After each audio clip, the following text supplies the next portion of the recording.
Welcome everyone to yet another SDN Community Voices, a weekly touch point between you, the members and followers of the Service Design Network, and all these amazing voices that we have in this community. My name is Felipe, and as always, I am your ambassador and host. And today I'm very excited to bring Ida to the conversation about her freelance work and also being ex-IDEO, which is a big thing. But I'll let her to introduce herself a little bit more in just a second. But before we dive in, a quick reminder to drop your questions in the chat. We'll address them during our final Q&A segment, so just interact with them along the way. So now let's just bring Ida to the stage and ask her to introduce herself. Hey, welcome. Cool. Thank you so much, Felipe. Yeah, I'm really excited to be here. I'm Ida. I'm a social impact designer. And like Felipe mentioned, I used to work at IDEO before going freelance about a year ago. There, I worked as a communications design lead. So I led projects, innovation projects, and then I also was in charge of the communication piece of the projects. And now I'm working as a freelance social impact designer, where I'm focusing on partnering with nonprofits and socially minded organizations, both for design, but also some research as well. So it's a little bit of a mix of both. And I'm originally from Sweden, but currently in Munich, where I live. Yeah, we switched places kind of because Yeah. I'm from Sweden right now. Exactly. But basically, just to start us off, I think it's quite interesting this move, right, from really focusing on social design. Do you have some thoughts? What was maybe like the sparks along the way that made you want to focus more on that now that you started freelancing? Yeah, sure.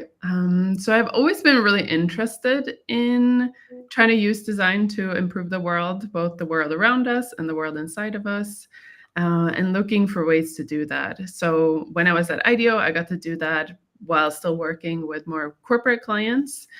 So I focused there on inclusive design, building up our inclusive design collective. And now when I'm freelancing, when I decided to go freelance, I wanted to really make this my primary focus and seeing if I can make it sustainable, if I can find enough clients. So it's a bit of an experiment, but I think so far I've been able to do it. And this is the path that I want to continue on. So yeah. Yeah, I think that's very inspiring because starting as a freelancer is always a hard job. Finding your own clients, doing all of the million things you have to do, taxes, admin, all of that. Yeah. So, yeah, just not a question on itself, but just saying that I think it's very inspiring to hear that you really chose to have that as a focus. Thanks. Thank you. And then, how was maybe finding your first client?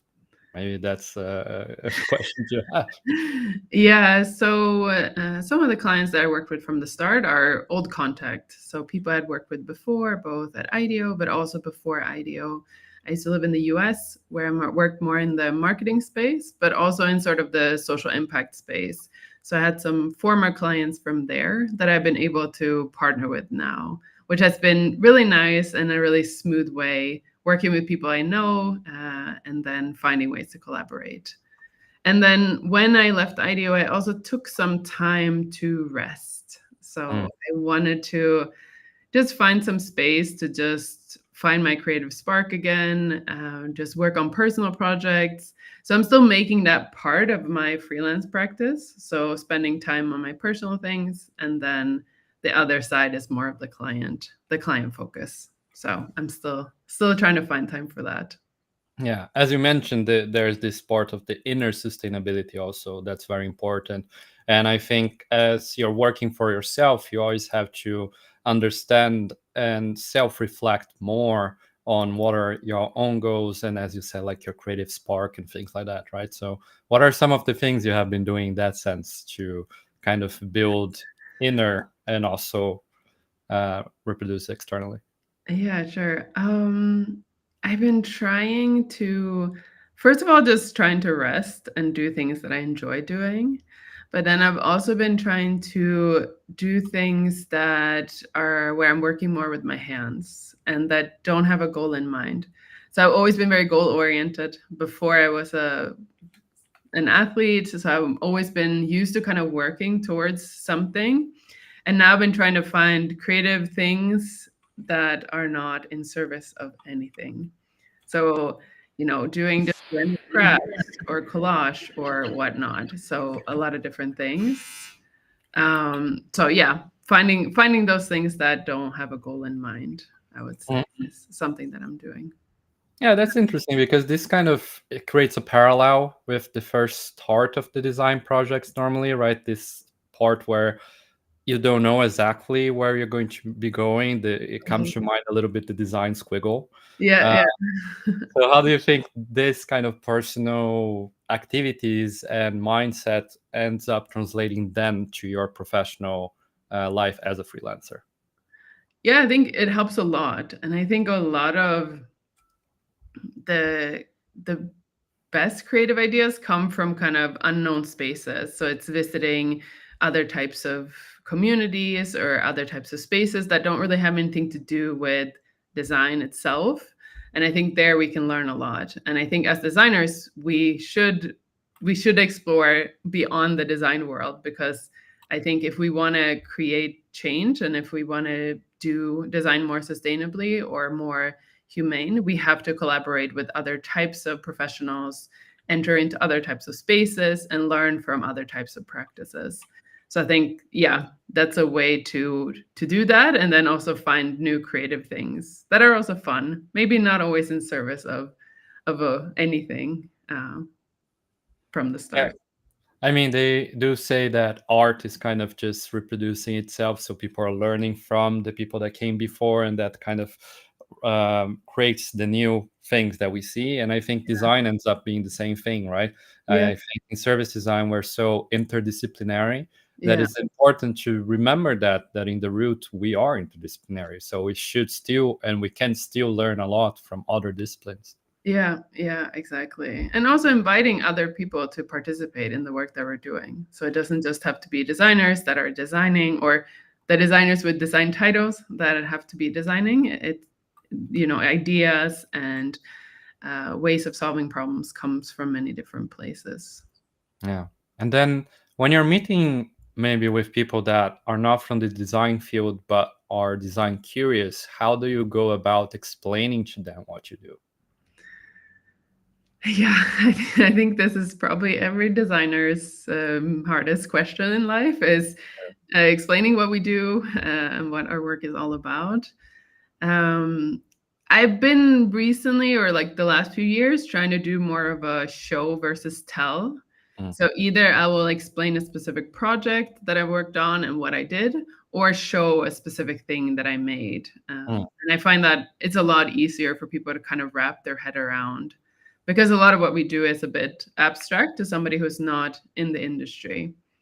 And I also know that this is true for a lot of different professions. There's a lot of professions I do not understand what they do behind the scenes. And I think that's okay. Everybody doesn't have to understand all the nuances if you're not in it. Even So though even though we want to make our work accessible, we also have to recognize that we speak different languages in different professions, and that's yeah. okay. And I think also a lot of time service design when it's good is invisible also. So you don't really realize that it's even there. So Yeah.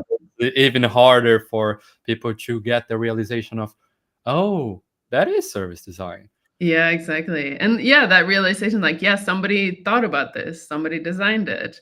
And I think often the way to explain it can be when it's not invisible. When it becomes visible because it's poorly designed, then Mm, you can explain it more easily to somebody. And you can be like, yeah, when you go to this website and you can't find a phone number to call, that's by design, because the company doesn't want you to call because they don't have a call center, for example. So explaining it through experiences that people might have had before. At least that's what I do with my parents, for example. well, that's one that's hard still. I'm still trying to explain to my parents what I do. So Yeah, yeah, try it's a forever journey, I think. yeah, I think so. Yeah, but that brings like the discussion a little bit of dark patterns, really. So using design not for good, but using it to benefit in other ways. So it becomes this important thing to understand that we can really influence people through design, and how we do it in a way that's ethically, sustainably, and socially relevant, right? So how do you go about doing that? Yeah, I think that's also a process. But I try to look at it when I think about new projects, I try to look at it from 3 different areas. So it's who I'm working with. So that's partnering with clients that are in the social space or that have specific practices that it resonates with me. It's what I'm working on. So I think sometimes you can be working for a nonprofit, for example, but the thing that you're working on might not actually be so good. And then the third thing is how I do the work. And I think this is something that I've been trying to incorporate more. So I believe that no project is all pure and good. So it's not you find this dream project, everything is good, the way you do it, what you're working on, who you're working with, everything is just making the world a better place. I think it's very hard to find. Yeah. But I think what we can do is evaluate how we do the work along the way. So making sure that we have processes in place in order to evaluate, okay, might our work be causing harm? And then making sure that the way we set up our teams and the way we're working is actually sustainable. So we talk a lot about human-centered design, but sometimes we find ourselves in very inhumane conditions doing the work. So, moving really quickly, taking shortcuts, pushing our teams to the limit, and looking at those things as we're actually working on these things that we want to, in the end, we want to make sure that they're helping people. But I think the people also doing the work has to be treated well and making sure that those processes are also in place. Yeah, I think it goes back to that internal and external reflection of understanding that the work to be human-centered has to be considering the humans in all the stages. Exactly. We do normally, but sometimes we forget about ourselves and our own team also. Yeah, exactly. And I think it takes a lot of intentionality, and it also takes everybody wanting that within the teams, which doesn't always happen. So it's a privilege when it does happen that you're all aligned and want to achieve the same thing in the same way. Yeah. Do you have maybe a couple of examples now so we can tangibilize a little bit what we have been saying? Either a project you did now in this 1 year freelancing or back in IDEO, where you used some of these tools or these mindsets that you have been talking about? One thing that we did a lot when I was at IDEO is making sure that the team environment is conducive to doing good work. So each product is a new team. So usually you might be working with people you've not worked with so much before. And we spent a lot of time in the beginning setting intentions, getting to know people's different working styles, their different limitations, for example, time-wise, if they had specific things that they had to adhere to. And then we also so what I really like is doing the intention setting. So kind of crafting these principles or these intentions as a team together. So we're all agreeing on this. And then there was also one project that I worked on where every day in our stand-up, we looked at our intentions. So we said, we decided to do these 5 things. How is it showing up within our teams? What is not working? How can we prioritize these things today, tomorrow, this week? And I really liked that because it was a way for us to come back to the things we actually decided in the beginning. Because I find that sometimes you decide things, you set values, and you create these big words, and then you forget along the way. Exactly. So really creating rituals for them to come alive and to actually hold yourself and each other accountable to those things. So I really like that. And I think the practice of creating rituals is very important. And even more now as a freelancer, I imagine creating rituals becomes even more important because you are also the one kind of self controlling and kind of balancing yourself. So what are some of these things that maybe you had at IDEO that you brought to now your work with social design? I think when you are in a team, it's a lot easier. I try to do some of these things for myself, but I'm not always so good at it. Something that I always come back to is meditation. So I try to meditate every day. in the morning, and I think it sets my day up in a way that I can be more productive and also more centered in the work that I'm doing. I try to do it before I go on my phone in the morning. Doesn't always happen, but that is the goal, and that's what I strive for. So yeah, that's something that I try to do. Yeah, I think that's the main thing. And now I was a bit curious from the beginning because social design is a little bit of an umbrella term, right? So there's a lot of things happening there. Yeah. For someone that maybe has little understanding of what it is or is trying to learn more about it, could you go a little bit on what is social design for you, or what is more what you're working with right now? Yeah, like I mentioned, is trying to use design to solve or work on more social problems, or and also in the sustainability space.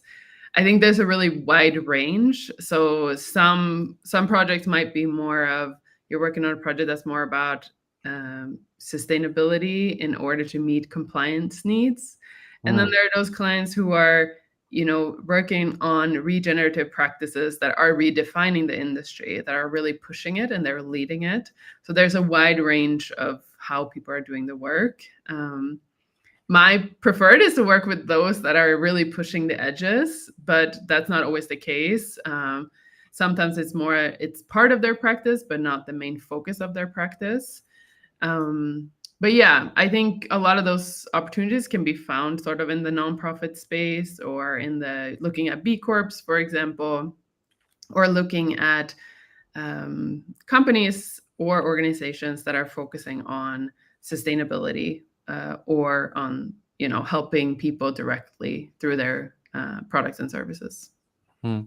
I think it's interesting that point of trying to fit in because of the regulations or things like that, and people that are actually having that as a core and trying to push or even lead the way to those structures. So, how Yeah. do you see kind of those two perspectives when you're working with clients? Um, Yeah, I mean, I think the meeting compliance needs, the asks become more reactive. So they need to do something, and then you're doing the thing because they need to do it. But then I think when you actually do get to work with those that are pushing the agenda in different areas, it becomes a huge learning opportunity for you as well. So when I get to work with clients like that, I am learning a lot, and I'm seeing it as an opportunity for me to learn from them, and also immerse myself more into their type of practices, and adjust, like borrow or just adjust some of those practices and take them into my practices as well. So yeah, I think in those cases it really becomes a learning opportunity, and a growth opportunity for you as a designer as well. Yeah, 100%. And I think it's important, that part of kind of being reactive, because it means in a way that you're a little bit behind because you're Yeah, just reacting to something. yeah, Also, the new regulations and everything, they're great, but they take time to really be enforced, right? yeah, You have the Accessibility Act that's starting next year, but I yeah, think they said last year that, yeah, we're starting 2026, so it's 2 years for you to be able to react, but that still means that over 2 years that's not going to be still implemented, right? yeah, yeah, exactly. Yeah, and I think, I mean, that is the case for some, and I think a lot of the conversations around social impact work is around how do you prove the business value of these things. And I think that's really important, and we have to do it as designers. But I also try to remind myself that the business value should be aligned to the human values and the people that you're trying to help. It might sound a bit naive, like they shouldn't only be motivated by profits, but a good business is a business that helps a lot of people. And when you think about accessibility, for example, it is a huge business opportunity to be able to serve more people because your products are accessible. Um, and it shouldn't be a question, in my opinion, but it is. So we still have to talk about the business value of things. Yeah, 100%. And I think, at least when you're talking about sustainability, sometimes the value is actually quite big, but it's there in a longer term, less than a shorter term. So there's a little Yeah, bit of this short term and long term perspective yeah, of, uh, yeah, you're going to save money if you're more sustainable in the future. But right now, you might have to invest more money to start it up, and then people are like, is there anything that I can kind of not necessarily do so I don't have to spend so much money? So you're kind of yeah, trying to cut corners, yeah. and that ends up hurting the business in the long term, but also hurting the people in the short term. Yeah, yeah, exactly. And I mean, a lot of small and medium businesses are, struggling in this economy. So I think it makes sense that they're trying to save money in any way they can. And I have a lot of empathy for that. So yeah, it's not easy. Yeah, I was listening to a podcast the other day that's called Business with Impact from people here Mhm. in Sweden of the Rise Institute of Research. Okay. Uh, and a person was really saying that at one point we might have to say that any business that starts up has to start up sustainably. You Mhm. cannot open a business without being sustainable. Yeah, And I thought that was an interesting thought, because why, knowing what we know already right now, would yeah, you even open a business that's not sustainable, not regenerative, not yeah, circular, right? There's so many reasons not to do it, but right. of course it can be more profitable in the short term. So it Right, brings again right. the discussion of the short term and long term. Yeah. Yeah, I think that's a really good point. And yeah, if you know that your business will cause harm to people or the planet, should you be allowed to open it? Which I most people who start businesses don't think that they will and don't intend to harm anybody. But I think we have a lot of tools that we could actually predict how it would be harmful. We could utilize those before we start and say like, should we even start? Yeah, it comes back a little bit to the too good to be true scenario that you're saying, Yeah, that, oh, this business doesn't harm anything, like we maybe don't know about it, but yeah, it comes to have a little bit of self-reflection and understand, is it really not harming anyone or the planet, or is just I'm just ignoring the potential harms? yeah, yeah, exactly. But with that, let's open also for any questions of the audience. So if you have any questions right now, drop them in the chat below and we're going to answer them live. And while we're waiting for some questions, I'll take a second just to tell you that later today, we're also going to have the SDN Global Cafe. That's a great space to network with other members from the Service Design Network. We're going to have also the leadership team members there, Brian, Giuseppe and Birgit Mager, together with our partner Deutsche Telekom. So they're going to have a great conversation today at 4 p.m. CST. This is for members only. So if you're not a member of the Service Design Network, just follow the QR code, and when you're registering, you can become a member right there. That's a series that we have every month. So feel free to join them today. Um, then, while we're waiting for some other questions, let me just ask you if anybody wants to go now into social design, is there any resources you would recommend? Yes. There's so many people doing really good work. I really like the work by the Inclusive Design Jam. Mm, Her name is Sandra by Design, and she's doing really good. She has a lot of courses, and she also doing a lot of things with the community.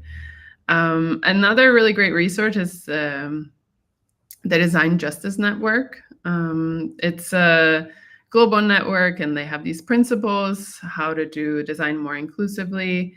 A lot of centering around co-design. They have meetups, and there's also a book called Design Justice mm. that I learned a lot from. And yeah, it's also available for free online. So yeah, I would read that book, and then you will know a lot of things. Mhm. Well, I'll definitely have a look on that. I think always having free resources is always great. I Yeah, might have a little bit too many downloaded that I still have to read, but same. That and books. Like I have so many books that are on my to read list.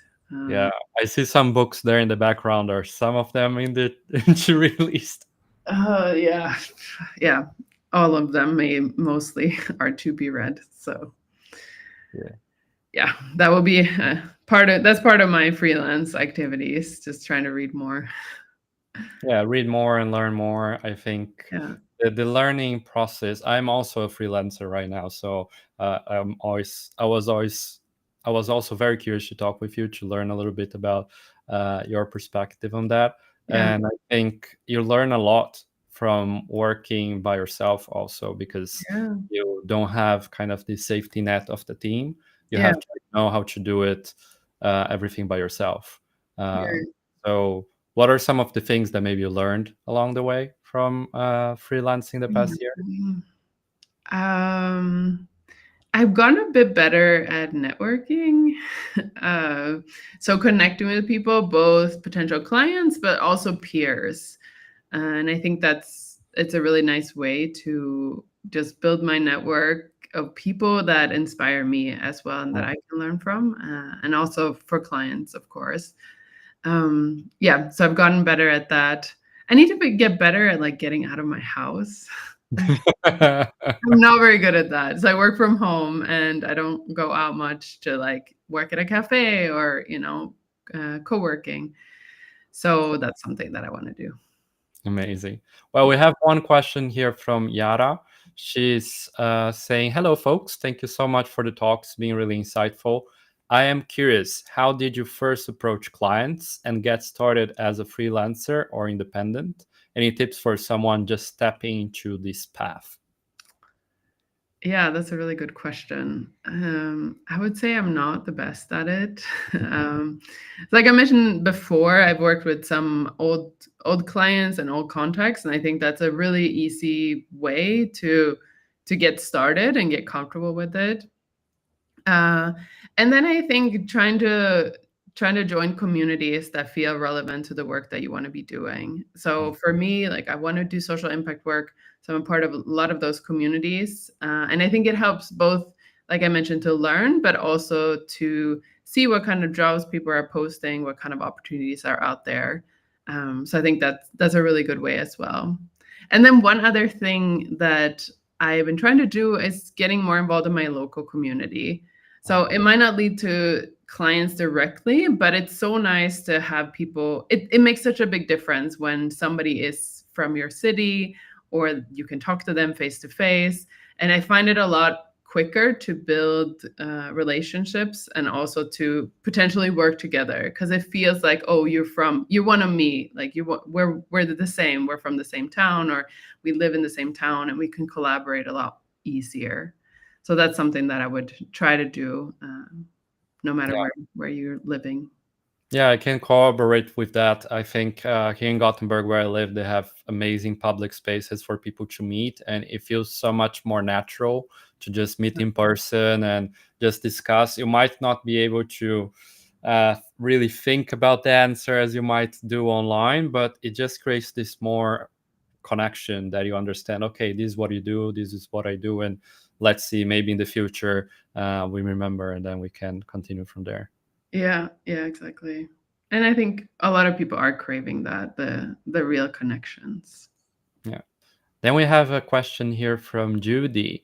So, given your experience with global projects, how do you make sure your messaging and visuals really connect, especially with audiences in North American market in an inclusive and meaningful way? Yeah, really good question. I think so. I used to live in the US for quite some time, so I do have some experience from the North American market. Um, I think it's really important to recognize that communication is very local. Even though we live in a global world, I try to always approach communication. So I communicate in a specific way, But I also know that other people, depending on where they come from, if English is their second language or whatnot, they will communicate in their specific tone, even if we're speaking the same language. So trying to take this into consideration when I'm, for example, writing emails, but also when I'm reading emails, because sometimes somebody might come off to me as not friendly, or they don't want to talk to me, but it might just be a cultural thing. So learning more about different cultures and learning that, or recognizing that everybody communicates differently, I think that's really important. I mean, there are some nuances of like in certain areas or in certain parts of the world, some words mean different things. So I think those are specific things you can learn about inclusion and how people speak about race, for example, is very different in the US versus in Europe versus in Asia, for example. So learning about those types of things can also be very helpful.